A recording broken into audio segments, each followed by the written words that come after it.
말씀은 지난주 월요일에 이어서 사도행전 15장의 내용을 조금 더 살펴보려고 합니다.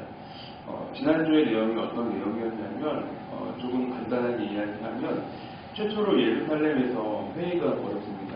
그 회의의 내용은 이제 이방인들에 대한 것들이었어요. 그러니까 이방인들도 유대인들처럼 할례를 받아야 되는가에 대한 문제였고, 그 이외에도 개종한 이방인들을 우리가 어떻게 대해야 하는가에 대한 문제였죠. 그래서 어떻게 결론이 났습니까? 이방인들을 불필요하게 이방인들에게 할례와 율법이 강요되어서는 안 된다. 그리고 그들을 하나님의 마음으로 잘 품어 주어야 한다. 하지만 반드시 지켜야 될 것들, 금기의 사항들, 우상의 더러운 것과 음행과 목매어 죽인 것과 피를 멀리하라. 이런 것들은 유대인들이 민감할 문제이기 때문에 그런 것들을 바로 짚어줍니다. 그렇게 하여서 그러한 편지의 내용을 가지고 안디옥 교회로 보내기로 합니다. 그래서 오늘 본문의 내용이 그 결정된 편지의 내용을 가지고 바울과 바나바와 함께 안디옥 교회에 파송할 사람을 선전합니다. 그렇게 해서 안디옥 교회에 가서 편지를 전해주고 그 편지의 내용을 이야기해주는 장면까지가 이제 오늘 본문의 내용이라고 보시면 돼요. 자, 22절에 먼저 보겠습니다. 22절에 보시면 이에 사도와 장로와 온 교회가 그곳에서 사람들을 택하여 바울과 바나바와 함께 안디옥으로 보내기를 결정하니 곧 형제 중인 인도자인 바사바라는 유다와 실라더라. 자, 보세요. 사도와 장로와 온 교회가 택한 사람입니다. 누구죠? 바로 유다와 실라입니다. 이렇게 중요한 자리에 사도와 온 교회와 장로가 택한 사람인데 아무나 뽑지 않았겠죠. 그만큼 인정할 수 있는 사람, 그만큼 신뢰할 수 있는 사람, 그런 사람을 선출했지 않겠습니까? 여러분, 보통 교회에서 중재자를 뽑을 때도 마찬가지겠죠. 그 뽑는 기준이 여러 가지가 있겠지만 가장 중요한 것이 무엇이겠습니까? 누가 봐도 저 사람은 인정할 수 있는 사람, 누가 봐도 저 사람은 신뢰할 수 있는 사람, 누가 봐도 저 사람은 이런 직분을 맡을 수 있는 사람, 그런 사람을 뽑지 않겠습니까? 그렇기 때문에 사도행전 6장에 보시면 그 7 일꾼을 택할 때의 그 자격들이 어떠합니까? 첫 번째, 지혜가 충만한 자. 두 번째, 성령이 충만한 자. 세 번째, 가장 중요한 거, 칭찬받는 사람. 이런 기준으로 뽑는단 말이죠. 그만큼 누가 보더라도 저 사람은 교회 일꾼으로 세워도 문제없어. 저 사람은 교회 일꾼으로 세워도 그만이야. 소위 말해서 인정할 수 있는 사람을 택한단 말이죠. 자, 이렇게 해서 바울과 바나바 그리고 유다와 실라를 통해서 이방인들에게 이제 편지를 보내서 이 혼란스러워할 수 있는 문제들을 가지고 해결해주는 그런 편지의 내용을 전달해 줍니다. 자, 23절에서 25절을 먼저 보실까요?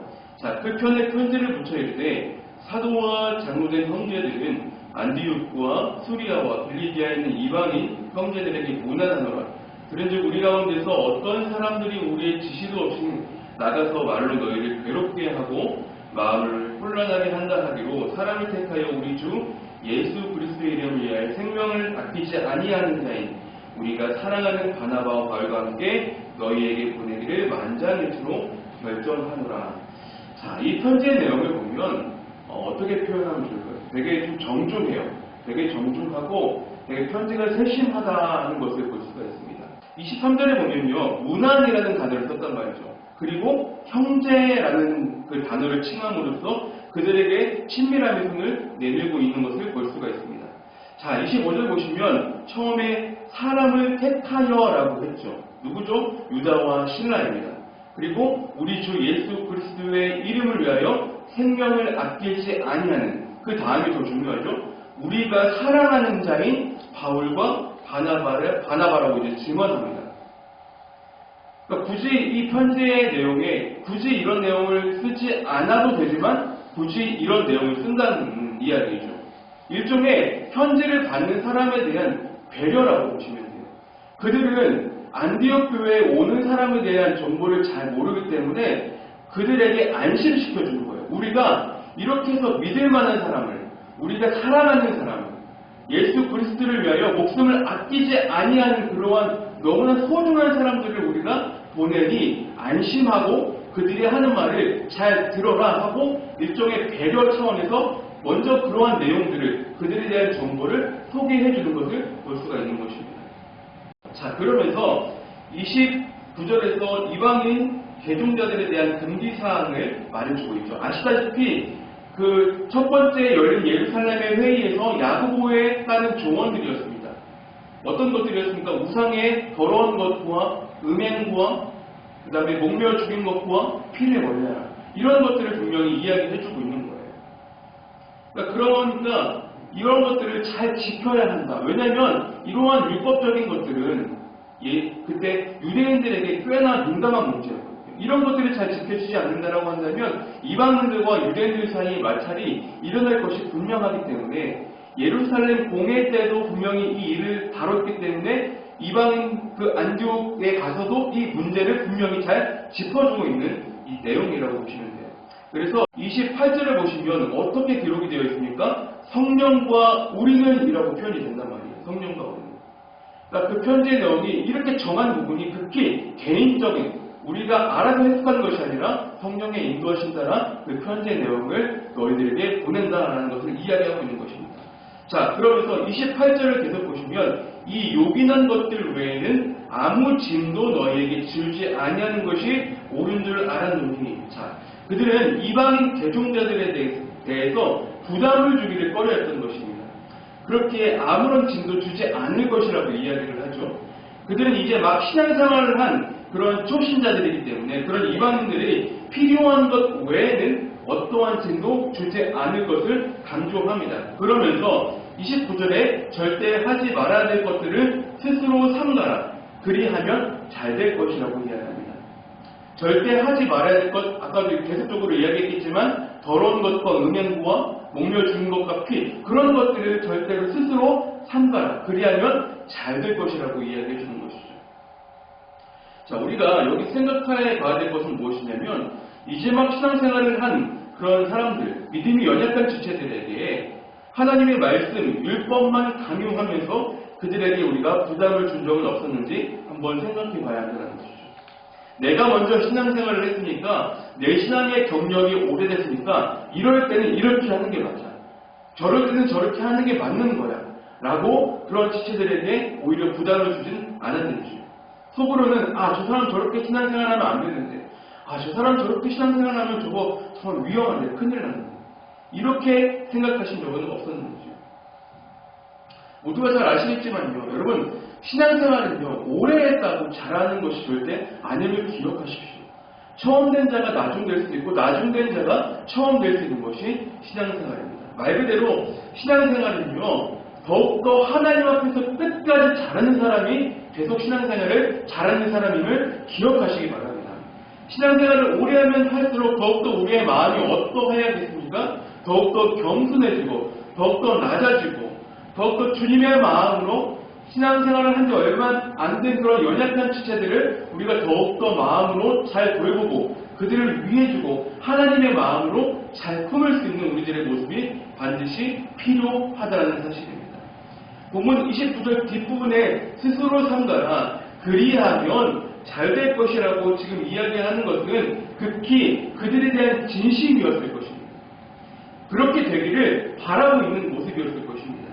그러면서 30절부터 35절까지의 내용은 편지를 가지고 이제 안디옥으로 내려가 무리를 모은 후에 이제 그 편지의 내용을 전달합니다.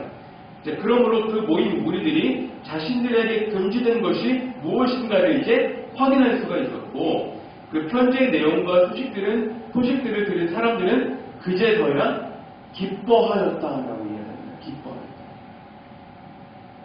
자, 그러면서 이방 형제들은요 할례에 대한 강요와 부담으로부터 그 고민의 문제로부터 마음의 짐을 덜 수가 있습니다.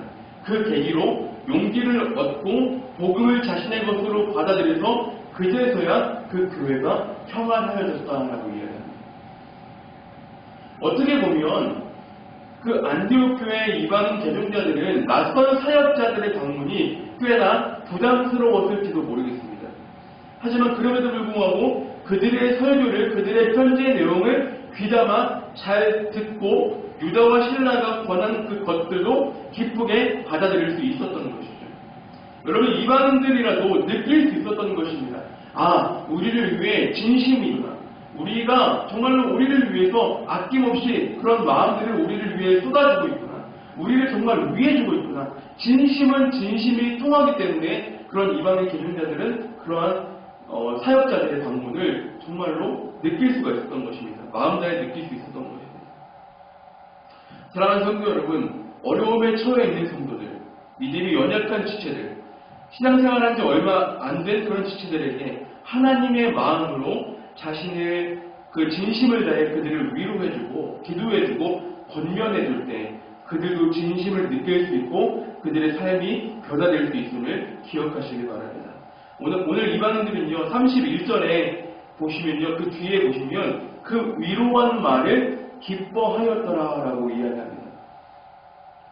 그러니까 그리스도의 기쁨은 언제나 우리에게 참된 위로이고 평안이고 힘이 됨을 믿으시길 바랍니다. 마지막 35절에 보시면 가장 중요한 내용이 나와요. 바울과 바나바는 안디옥에서 유하여 수단 다른 사람들과 함께 주의 말씀을 가르치고 전파하니라. 우리 또한 마찬가지입니다. 우리가 있어야 할 그 자리를 묵묵히 잘 지키는 것도 하나님의 은혜이고 축복인 줄 믿으시길 바랍니다. 오늘 성도님들이 이렇게 매일마다 새벽의 자리를 지키는 것도요 하나님의 은혜이고 축복이 됨을 기억하시기 바랍니다. 너무나 귀한 거예요. 자신이 있어야 할 그 자리를 묵묵히 잘 지킬 수 있는 사람, 하나님께서 그 사람을 귀하게 받으시고 그 사람과 함께 하여 주신다는 사실을 잊지 않으셨으면 좋겠습니다. 바울과 바나바가 그랬던 거예요. 안디옥에서 수다한 사람들과 함께 주의 말씀을 가르치고 전파하니라. 우리가 맡은 사명, 하나님이 우리에게 주신 사명, 그 사명들을 여러분들의 자리에서 각자의 자리에서 묵묵히 끝까지 잘 감당하실 수 있는 저와 여러분들의 모습들이 되시기를 바랍니다.